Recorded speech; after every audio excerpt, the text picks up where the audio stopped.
Hello everybody, you are tuned into Breakfast Central. It is such a pleasure to kick off this wonderful Friday morning with you, and we get straight into the impact. This is where we delve into conversations that of course impact you wherever you are on the African continent. Our topic today is all about advertising creatives and their impact on the narrative or the image of the continent. So our continent's image in the media is often distorted and one-dimensional in a view which sees the continent only through a prism of war, disease, poverty, starvation, and corruption. So the single story that is a failure to represent Africa fairly and in a balanced way has had massive effect on many African youths over the years, and they're eager to change the conversation using their creative energies. So nobody is pretending that Africa's many serious problems should be played down or ignored. However, the rest of the world and Africans themselves need to hear the good news and stories as well, and that's where those who create the narratives used to sell those great things happening in Africa come in, and the young advertising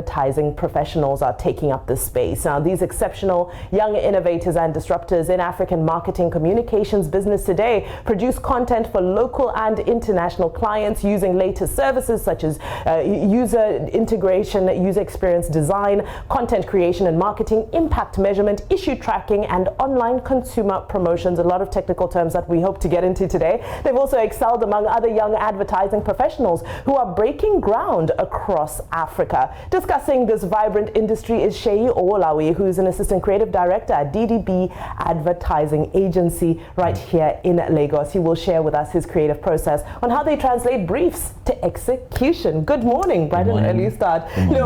Before we came on air, we were talking about how this is the production life, the creative cycle, crack of dawn. Tell me what your process is, on a production day and on a non-production day. What goes into being a creative director? All right, so it's an interesting mix. It's like follow your dream, follow your dream. That's exactly what it is. That's what it is. And then following your dreams, you don't understand that there are lots of things that come with it. There's a lot of sacrifices, long hours. You can't help that. But the great thing is that being a creative is that you can't turn it off. No, you can't. That's even true. While you're on roads, where you're in traffic, you're drawing inspiration from everything around you. There's a story to tell across every touch point. So how crazy Lagos is an opportunity. It's for you to glean from it and tell that story in a way that connects with people and where they won't forget, and it will be relatable. Right? Okay. I love that you're talking about telling stories in the way that connects with people, because in the preamble, as I was setting the scene for this conversation, I talked a lot about how Africa is projected. Now I also want to add to that and make a correction and say I think we've moved a long way away from us only being poverty and disease. Look at where our fashion, our music is taking us, and also locally you find that people have started projecting their reality. From your industry, how much of reality and perception are you forced to balance in communicating brands, African brands? So that's a constant dilemma we have to face every day. So a brand will believe, this is how I should speak, this is who I am. And then you being a creative consultant, you're like, this is who the people are. Think of the consumer. Think of the last person who is going to see a million other products on the shelf and decide to go with yours. But we have to tell stories that relate directly to the consumers. So you don't think of your product, your service, you think of the people. So whatever content we're putting out there it has to connect with the people. And if we think about it today, in this very age and time, everyone is like a lean, mean, creative content machine. Everybody's putting something out there, the way it relates to themselves, the way it relates to their friends, the way it relates to their parents, their moms, and the way it relates to us as a continent and as a people. That is very, very important. So every day, our job is to fight for what we believe the consumer, the people, the African people, the Nigerian person, that it connects in a way that it's inexplicable. Okay. But how, what are the factors that we use in saying, okay, this is how I gauge that a message connects with someone? What goes into that mix? So the interesting thing is now it's the digital age, and everyone will say, you could use artificial intelligence, you could use different things to gauge how people feel. True, you could use data science. Data science helps you, any communication you put out there or that you want to put out there, it can help you dictate, the colors are right, people would love it. The messaging, just looking at user content online. This is what people are saying. This is how people say things, and they would connect with it. But in truth, it's just from talking to people or listening to people, which is the most important part about it. So one thing we've constantly done these days is before anything goes out there, we test it with the people. How do you feel about it? If I go back to some campaign we did for one of the telco brands last year, the entire campaign was pretty much created by kids. Interesting. So you wanted to create something for kids. Most times in advertising, everybody, the creative directors, the copywriters, the art directors, the designers, the strategists, thinks that this is what we should say. This is what the kids want to hear. This is what they want to. They want everybody to believe that this is all they are possessed about. But in truth, we gave this to them. We're like, oh yeah, so if something was being done for you, what do you want it to sound like? From the musical beats, that was even the most powerful. Almost every person beyond a certain age didn't like the music. And these kids were like, oh, this is exactly what we want. This is the kind of music that speaks to us. This is how we want it to be, something that has a bit of bounce to it, so we can move to it. And all the professionals hadn't. All the professionals did not, had zero knowledge of that. Wow. And when this campaign was done and it was played for them, these kids actually stood up and clapped. Like, oh wow! Kids no, doing that. Successful. Yes, and that's the point. If we had done it from our own perspective, our own years of experience, which has made us see things in a certain way, we miss out on telling the authentic story that connects to the people. So now I want to pick your brain for free. Thank goodness there's no consultation fee to this. What is it that, and I know to say an African is such a vague term, right? So shall we look at a millennial? A millennial African, that's still vague, but at least it narrows it down a little bit. What is it that they're looking for right now? Because we're literally bogged down at the moment with every single person right now is changing the African narrative. Everybody is, telling the African story my way. This is the song that everybody is singing, from somebody sitting in London to sitting in New York, somebody sitting in Johannesburg. But in your experience, what is it that the African millennial is looking for right now? Is it the gloss and the pomp of Instagram? Is it the gra-gra of Twitter? Is it the, what is it exactly?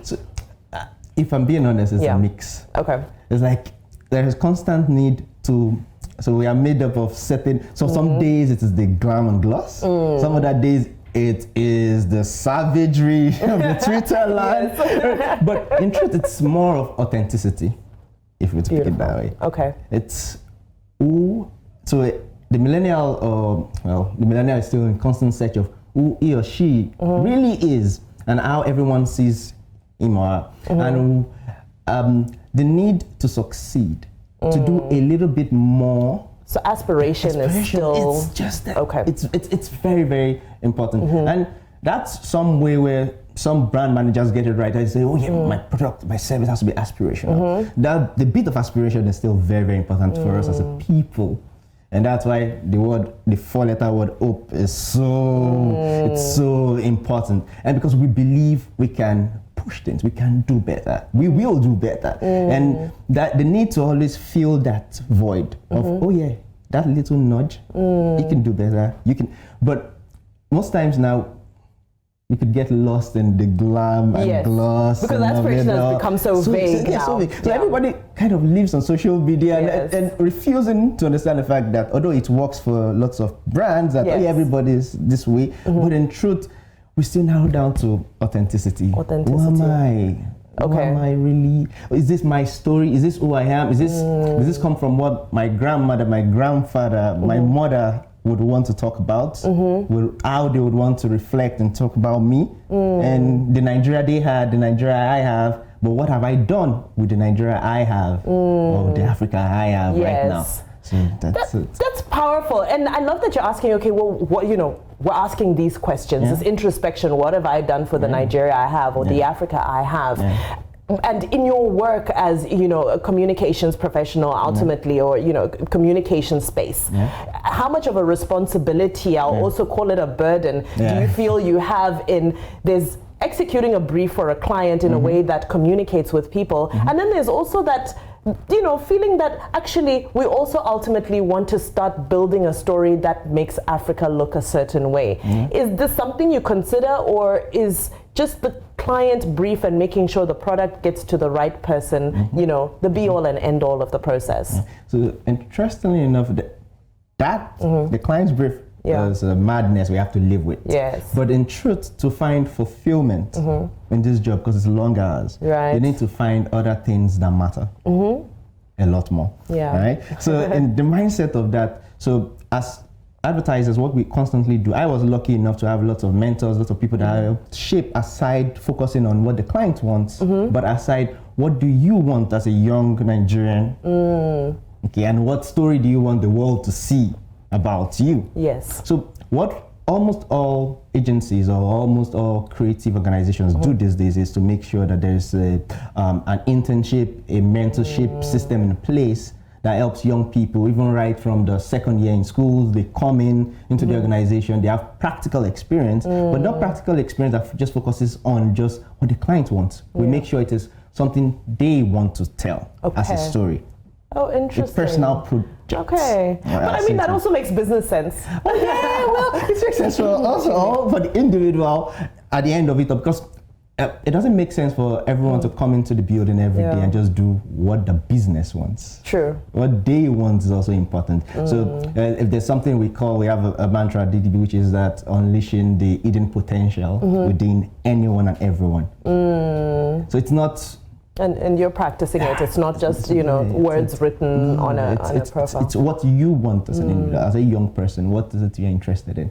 What matters to you? And that we allow you to do that. So that freedom. So if we look at the things culture, sometimes the African culture now, you can't speak up to authority. You have to.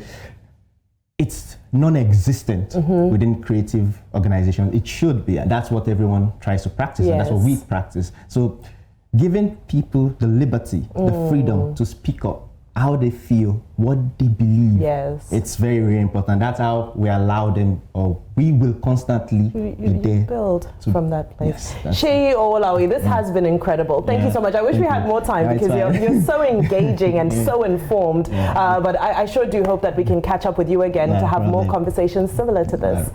All right. Thank you very much. All right. There you have it, Seyi Owolawi. I mean, we really dug into that. And I love how we close that conversation. You know, the focus may not necessarily be on what the output of communications agencies and advertising agencies is in terms of their work. However, we look at the culture and the kind of people that they're molding and putting back into society, and that is the true African narrative.